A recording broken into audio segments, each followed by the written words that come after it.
Ang lihim ni Teacher Ana.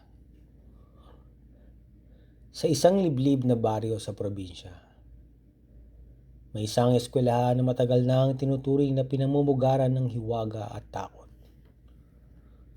Sa kabila ng masasayang alaala ng mga mag-aaral, may isang guro na naging bahagi ng mga kwentong hindi na kinukwento ng malakas. Si Teacher Ana. Mabait si Teacher Ana. Magiliw sa mga estudyante. At laging may dalang candy para sa mga ito. Ngunit may kakaiba sa kanyang presensya. Parang may laging bumabalot na lungkot sa kanyang mga mata. Sabi ng matatanda sa baryo. Matagal nang nagtuturo si Teacher Ana. Pero tila hindi siya tumatanda. Isang araw, napansin ni Miguel, isa sa mga estudyante, na may isang lumang silid sa likod ng eskwelahan na hindi kailanman binubuksan. Laging nakasara ito at tila may mahigpit na bilin na huwag itong papasukin. Dahil sa kanyang pagiging mausisa, tinanong niya si Teacher Ana tungkol dito.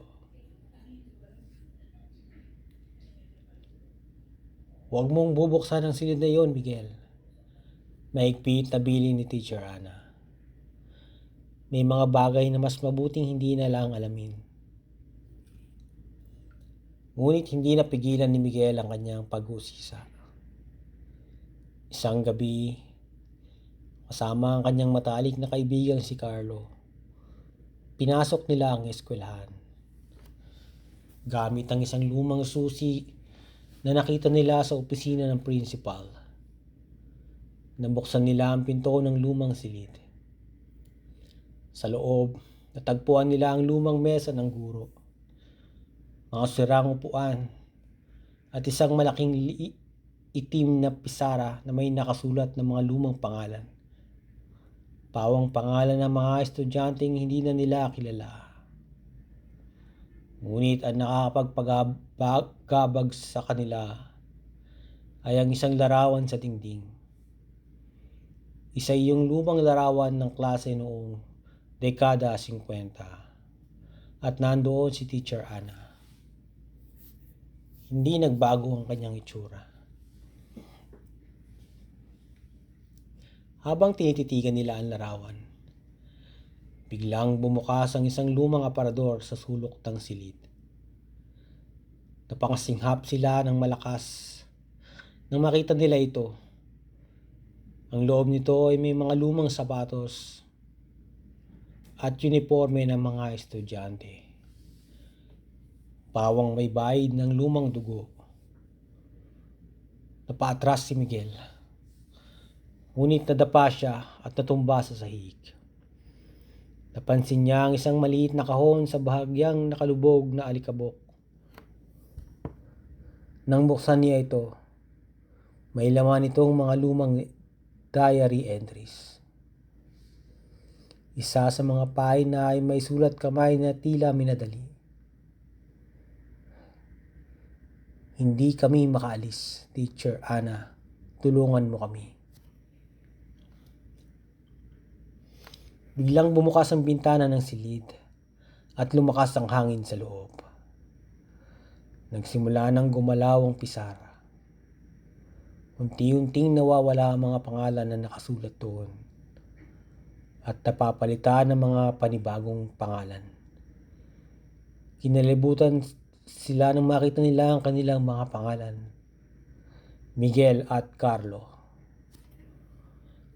Mula sa madilim na sulok ng silid, may lumataw na anino. Dahan-dahan itong lumapit sa kanila. At nang luminaw ang anyo nito, napatras sila sa matinding takot. Isa itong batang babae, nakasuot ng lumang uniforme ng eskwelahan at puno ng dugo ang kanyang katawan. "Bakit niyo ako iniwan, Teacher Ana?" Humihikming tanong ng bata. Bago pa makasigaw sina Miguel at Carlo, narinig nila ang boses ni Teacher Ana sa likuran nila. "Aalis na kayo?" Mahina niyang sabi, ngunit malamig ang kanyang tinig. Lumingon sila at nakita nilang nakatayo si Teacher Ana sa may pinto. Pero iba ang kanyang anyo. Maputla ang kanyang balat.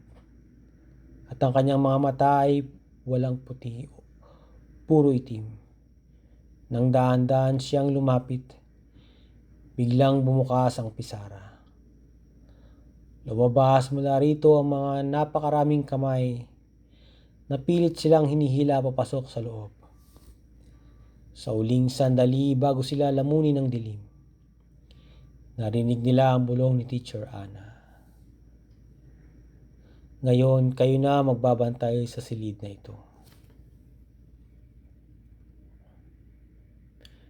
Kinabukasan, may dalawang bagong pangalan na nakasulat sa pisara. Wala nang nakakita kina Miguel at Carlo. Napansin ng mga estudyante na mas kakaiba ang tingin ni Teacher Ana ng mga araw na iyon. Mas lumalim ang kanyang mga mata. At ang kanyang ngiti ay tila may tinatagong lihim. May napansin din sila sa dulong upuan ng klase. May 2 upuang bakante. Sa sumunod na linggo, 2 bagong estudyante ang lumipat sa klase ni Teacher Ana. Pareho silang mausisa, matatalino at laging nagtatanong. At sa huling oras ng klase, mahina ang ngunit klarong narinig ng mga estudyante ang bulong ni Teacher Ana. May mga bagay na mas mabuting hindi na lang alamin.